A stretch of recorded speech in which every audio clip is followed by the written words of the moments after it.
listening to Daybreak USA. Tony Trupiano, TNZTalk.com. We've got details on a survey that reveals what Americans fear most. Well, scary. And then Wells Fargo, the chief finally is stepping down after a significant amount of pressure. And then we have good news about a cop who gave money instead of a ticket. We'll explain. Hi, Tony. Good morning, Angie. Pleasure to be with you. All right. So what is this study all about?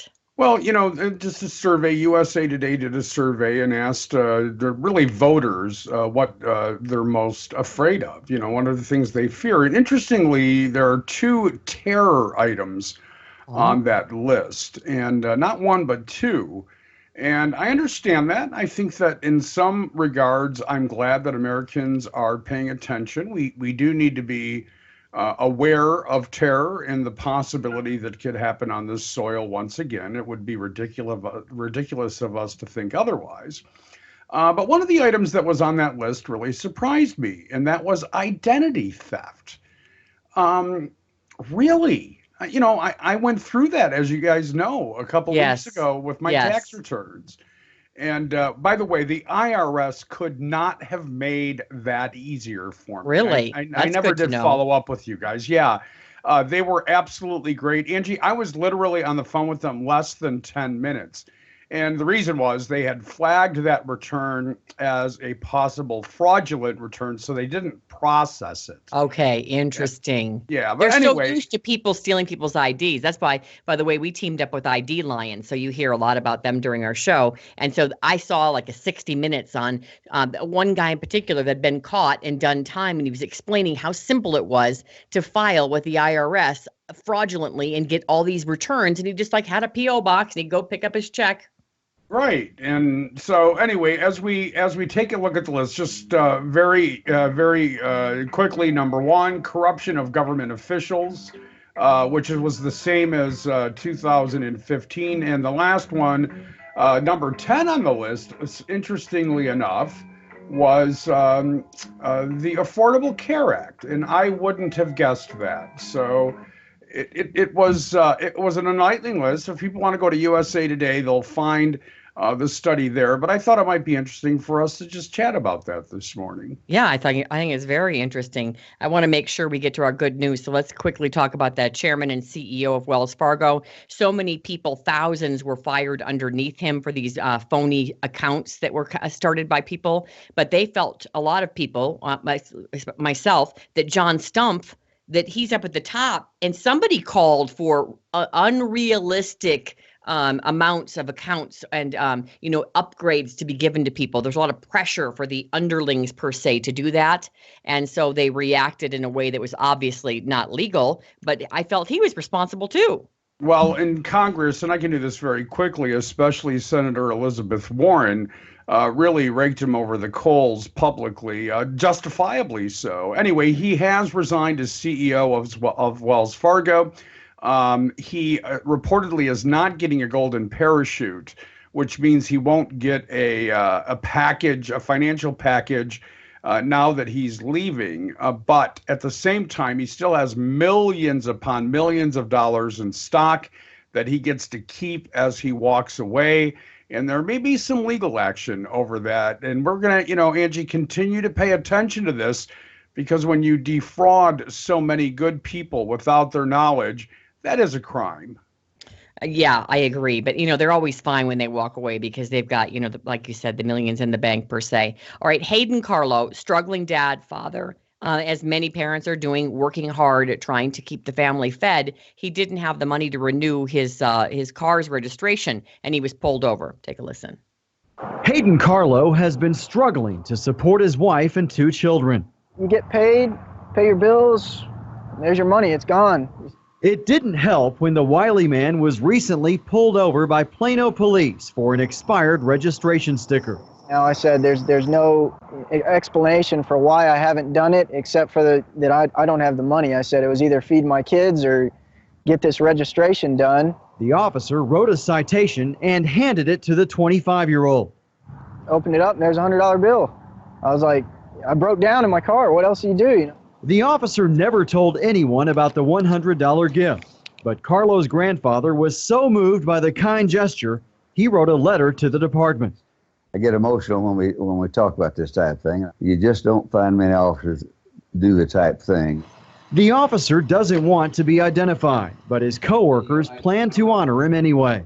He basically told me he felt that this young man needed it more than him, and it was just the right thing to do. Carlo was able to update not only the registration on his car with the money, but also his wife's. Now driving to a new job and providing for his growing family after a gift from the last person in the world he expected one from during tough times. He helped me out when I needed it, and I appreciate that. I'll never forget that, man. It definitely restored my faith in God. I love it. This is an older story, but I love it just that Grandpa is the one that, made the difference. And this has resurfaced, it went viral a couple of years back. And I just think it's such an awesome story. Well, it is an awesome story. There are a lot of people that struggle either with buying car insurance or registering their cars. And, this is, again, another industry that needs radical reform in this country. A lot of people's car insurance is tied to their credit report, which can be problematic. And, listen, Angie, well, we're faced with the reality of feeding our children or buying a new license plate for our car. I don't think that's a tough decision. I'm telling you, Tony, I grew up in low-income housing during part of my childhood. Part of my childhood, we were fine. My parents were married. My dad was a professor. But then they got divorced, 4 kids. And my mom, she worked in a factory. And with a Buick, if the Buick broke down, that drains the bank account. So I know what it's like to be poor and just make it paycheck to paycheck. Thank you, Tony Trupiano. It's always a pleasure. We'll talk tomorrow. So I got to put my eyelashes on, John. I got new glue. I keep mine on when I sleep. It's unbelievable. As good as it gets. It's unbelievable. Don't know what's gonna happen next. You're listening to Daybreak USA. All right, I love good news, John. You know that. In fact, I started a show called The Good News when I left TV News, because TV News for me was not good news. Right, John? Oh, yeah. I mean, we all love good news, and there's hardly any these days. Well, this story blows me away. One of my girlfriends from high school, she's in her 40s, has ovarian cancer. This is about a teenager who has ovarian cancer, and she's actually collecting food for the homeless as her wish through this process. Here we go.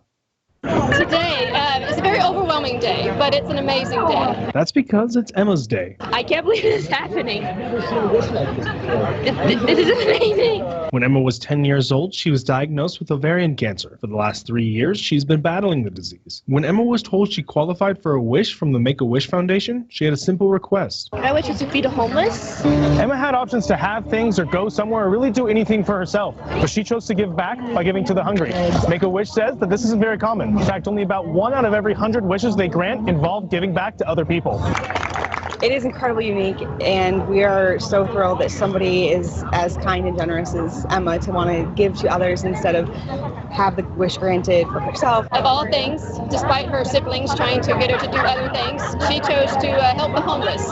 Emma said she asked for help choosing what to wish for. My siblings gave ideas, my parents gave ideas. I just couldn't think of anything. I asked the Lord in prayer to help me, and He did. He basically told me to feed the homeless. So donation after donation after donation rolled into City Park on Saturday, all to fulfill Emma's wish. I thank the people so much for coming, listening to the stories, and just their support. And though Emma says she usually shies away from crowds, today she impressed one. She's so selfless and really was dedicated to giving back to her own community. Special kid, for sure. She's a very shy, sweet, giving, humble, kind-hearted, wonderful little girl. But Emma wasn't doing this to impress anyone. She's always wanted to help others. And today, she did. And her siblings probably saying, let's go to Disney World. And she had to actually push back against that. And she said she asked the Lord in prayer, 13,000 pounds of food donated in her name in this drive. She's 13 now. And again, still, dealing with that ovarian cancer. But what a great kid. And it's amazing that usually a teen that age, you hear about them going through some sort of health crisis like that. The fundraisers are for them. She's doing it for someone else. For someone else. All right, coming up, the New York Times drops its quote-unquote October surprise on Donald Trump, and then something released on Bill Clinton that's disturbing, but is it real? On that one. Okay. Jessica Lead says she hopes her experience will make a difference.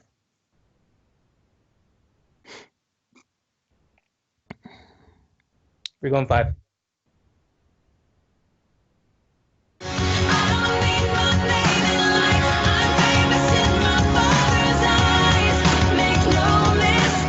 You're listening to Daybreak USA. John Rush, host of Rush to Reason on the radio, joining us. We're going to talk about this October surprise that the New York Times has dropped against Trump. And then something that Anonymous is releasing of Bill Clinton that's very disturbing. Don't know if it's real and it's a little tough to talk about. And then the Clinton staffers apparently discussed which emails to release. And that is part of what we're learning in addition to the comments against Catholics that made them seem like nut jobs. Well, welcome to the show, John. Good morning. How are you, Angie? I'm well. So Good. One of these things, this New York Times drops its October surprise against Trump. Jessica Leeds is claiming that Donald Trump groped her on an airplane. So let's hear a little bit from her, and then you and I will discuss. It was a real shock when all of a sudden his hands were all over me. He started encroaching on my space. And she says her experience will make a difference. She says she hopes it will. 30 years ago. I think that sharing this story would make a difference both in the election and the society's view of women to change some of the behavior, the sexual behavior between men and women in both directions.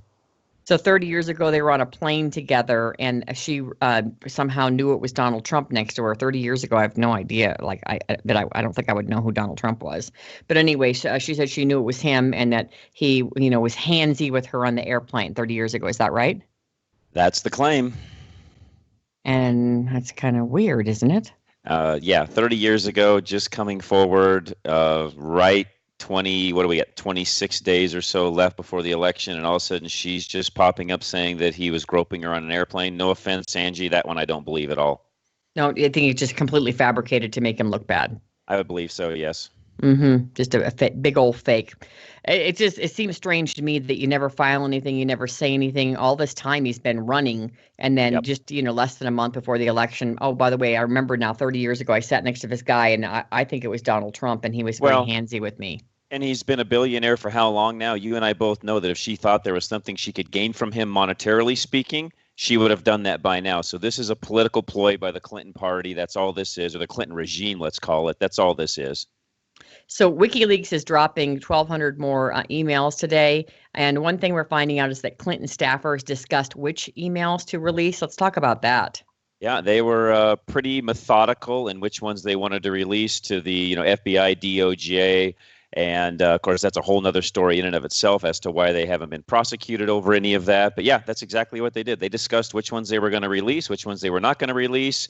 And in some ways, we're somewhat laughing, if you would, Angie, as to which ones they were going to release and not release. They think the American public are a bunch of idiots. Yeah, they do.